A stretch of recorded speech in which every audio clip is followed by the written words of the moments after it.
Hello everyone, welcome to education rise. आइए इसमें हम करते हैं बोर्ड नमूना प्रश्न पत्र 2022। इसको देखते हैं हल सहित। यहाँ पर आपको मिलेगा, ये इतिहास विषय का है कक्षा 12 के लिए और बिल्कुल नवीनतम यहाँ पर देखिए पूर्णांक 80 में से रहेगा। निर्देश आप लोग पढ़ लीजिए। खंड अ की हम यहाँ पर चर्चा करेंगे। इसमें हम बहुविकल्पात्मक प्रश्न देखेंगे और साथ ही साथ रिक्त स्थान वाले प्रश्न भी हम इस वीडियो में देखेंगे। पहला प्रश्न है, बहुविकल्पीय प्रश्न निम्न प्रश्नों के उत्तर का सही विकल्प चयन कर उत्तर पुस्तिका में लिखिए। सिंधु सभ्यता का स्थल धौलावीरा निम्न में से किस राज्य में स्थित है? सबको पता है। ऑप्शन एक बार पढ़ लेता हूँ। राजस्थान, गुजरात, महाराष्ट्र, उत्तर प्रदेश। हमने जो टेस्ट सीरीज जारी करी है ऑब्जेक्टिव क्वेश्चन की, उसमें हमने इसको कई बार किया है और इसका राइट उत्तर रहेगा ऑप्शन बी, धौलावीरा जो है वो गुजरात राज्य में स्थित है। दूसरा प्रश्न है, भारतीय पुरातात्विक सर्वेक्षण के पहले डायरेक्टर जनरल कौन थे? ऑप्शन है REM wheeler, SR Rao, Cunningham और बीबी लाल। आपको इन प्रश्नों में से जिन जिन के उत्तर आते हैं आप कमेंट बॉक्स में कमेंट करते जाइए, साथ ही अपने आंसर चेक करते जाइए। इसका राइट आंसर रहेगा ऑप्शन स, कनिंघम को भारतीय पुरातात्विक सर्वेक्षण के पहले जनरल डायरेक्टर बनाए गए थे। तीसरा प्रश्न है, हरिसेन निम्न में से किसके राजकवि थे? ऑप्शन एक है चंद्रगुप्त प्रथम, ऑप्शन दो है चंद्रगुप्त द्वितीय, ऑप्शन तीन है समुद्रगुप्त और ऑप्शन द है चंद्रगुप्त मौर्य। तो हरिसेन जो है ये समुद्रगुप्त के राजकवि थे। नेक्स्ट प्रश्न है, हर्ष चरित के लेखक कौन है? ऑप्शन अ है हर्षवर्धन, ऑप्शन ब है बाण भट्ट, ऑप्शन स है कौटिल्य और ऑप्शन द है मयूर। तो हर्ष चरित के लेखक थे बाण भट्ट। बाण भट्ट की रचना है हर्ष चरित। नेक्स्ट पांचवा प्रश्न है, सुदर्शन सरोवर का जीर्णोद्वार निम्न में से किसने करवाया था? श्रीगुप्त, समुद्रगुप्त, रुद्रदामन और बिंदुसार। तो पता है सभी को, सुदर्शन झील का जीर्णोद्वार जो है ये रुद्रदामन ने करवाया था।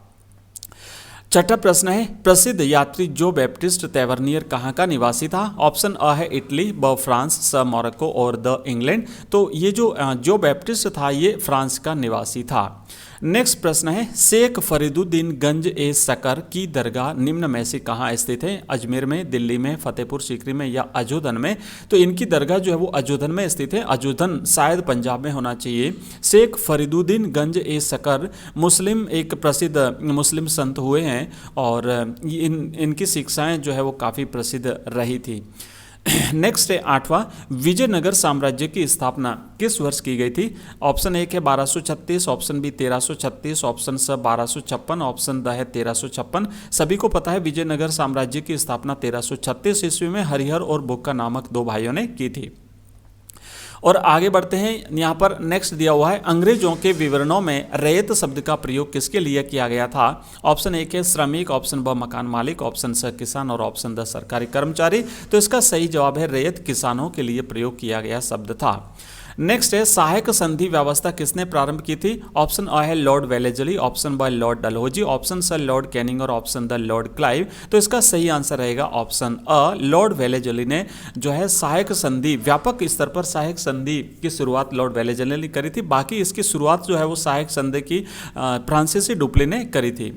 और नेक्स्ट प्रश्न है 11वां प्रश्न है, 1853 का वर्ष मुख्य रूप से किसके लिए जाना जाता है? ऑप्शन एक है सती प्रथा पर रोक, ऑप्शन ब है रेलवे की शुरुआत, ऑप्शन स है राजधानी परिवर्तन और ऑप्शन द है गेटवे ऑफ इंडिया का निर्माण। तो 1853 में भारत में रेलवे लाइन की शुरुआत हुई थी। नेक्स्ट प्रश्न है, महात्मा गांधी को किसने एक वर्ष तक ब्रिटिश भारत की यात्रा करने की सलाह दी थी? तो ऑप्शन एक है फिरोज शाह मेहता, ऑप्शन ब बाल गंगाधर तिलक, ऑप्शन स देश बंधु चित्तरंजन दास और ऑप्शन द है गोपाल कृष्ण गोखले। तो इसका सही जवाब रहेगा ऑप्शन द गोपाल कृष्ण गोखले, क्योंकि ये गोपाल कृष्ण गोखले जो हैं ये गांधी जी के राजनीतिक गुरु माने जाते हैं। ये थे ऑब्जेक्टिव क्वेश्चंस। आइए देखते हैं आगे यहाँ पर रिक्त स्थान वाले प्रश्न। अब हम दूसरा प्रश्न करेंगे, रिक्त स्थानों की पूर्ति कीजिए। पहला प्रश्न है यहाँ पर रिक्त स्थान, पहला प्रश्न है, बाबा गुरु नानक का जन्म स्थल ननकाना गांव था जो कि किस नदी के पास है? तो ये रावी नदी के पास में स्थित है। ठीक है, ननकाना। दूसरा है, ईस्ट इंडिया कंपनी ने 1793 में बंदोबस्त लागू किया था, स्तंभरारी बंदोबस्त लागू किया था। नेक्स्ट है, 10 मई 1857 की दोपहर बाद छावनी में सिपाहियों ने विद्रोह कर दिया था। तो पता है आप सभी को, भारत में जो 1857 का विद्रोह था इसकी शुरुआत 10 मई 1857 को मेरठ छावनी से हुई थी। नेक्स्ट चौथा है, नव गौथिक शैली का सबसे बेहतरीन उदाहरण टर्मिनस है, जो great Indian peninsular railway station company का रेलवे स्टेशन हुआ करता था। तो इसका ये जो नाम है वो है विक्टोरिया टर्मिनस। ठीक है, विक्टोरिया टर्मिनस। और नेक्स्ट है 1929 में दिसंबर के अंत में कांग्रेस ने अपना वार्षिक अधिवेशन शहर में किया था, लाहौर शहर में किया था। और अंतिम प्रश्न है, शुरुआत में बंबई जो है वो टापुओं का इलाका था, ये 7 टापुओं का इलाका था। जैसे जैसे आबादी बढ़ी इन टापुओं को एक दूसरे से जोड़ दिया गया। यहाँ पर उत्तर देख सकते हैं, यहाँ पर नीचे उत्तर दिए हुए हैं। आगे बढ़ते हैं, अगले प्रश्न देख लीजिए, अति लघुत्रात्मक प्रश्न है। और पहला है, अष्टाध्यायी ग्रंथ किसने लिखा? अष्टाध्यायी पाणिनि का ग्रंथ था। गौतमी पुत्र सातकर्णी किस वंश का शासक था? ये सातवाहन वंश का सबसे प्रसिद्ध महत्वपूर्ण शासक था। इब्न बतूता को किस सुल्तान ने दिल्ली का काजी या न्यायाधीश नियुक्त किया था? मोहम्मद बिन तुगलक ने इब्न बतूता को दिल्ली के काजी पद पर नियुक्त किया था।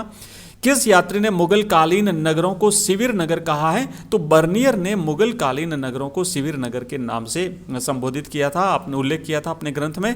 अगला है, किस ग्रंथ को तमिल वेद के रूप में जाना जाता है? तो यह है नल ईरा दिव्य प्रबंधम को, इसको जो है तमिल वेद के नाम से जाना जाता है।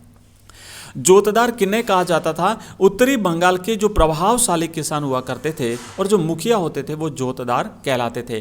5वीं रिपोर्ट ब्रिटिश संसद में कब पेश की गई थी? 1813 में पेश की गई थी। और इतिहासकार महाभारत ग्रंथ की विषय वस्तु को किन 2 शीर्षकों के अंतर्गत रखते हैं? तो ये आख्यान और उपदेशात्मक के अंतर्गत रखा जाता है। अल बरूनी ने अपने लेखन में किस भाषा का प्रयोग किया है? अल बरूनी ने अपने लेखन में अरबी भाषा का प्रयोग किया है। फ्रांसिस बुकानन किस गवर्नर जनरल का शल्य चिकित्सक भी रहा है? तो ये लॉर्ड वेलेजली का शल्य चिकित्सक भी रहा था। अखिल भारतीय जनगणना का प्रथम प्रयास किस वर्ष किया गया था? 1872 में किया गया था। और 1881 से फिर प्रतिवर्ष 10 वर्ष पर जनगणना जो है वो शुरू हुई थी।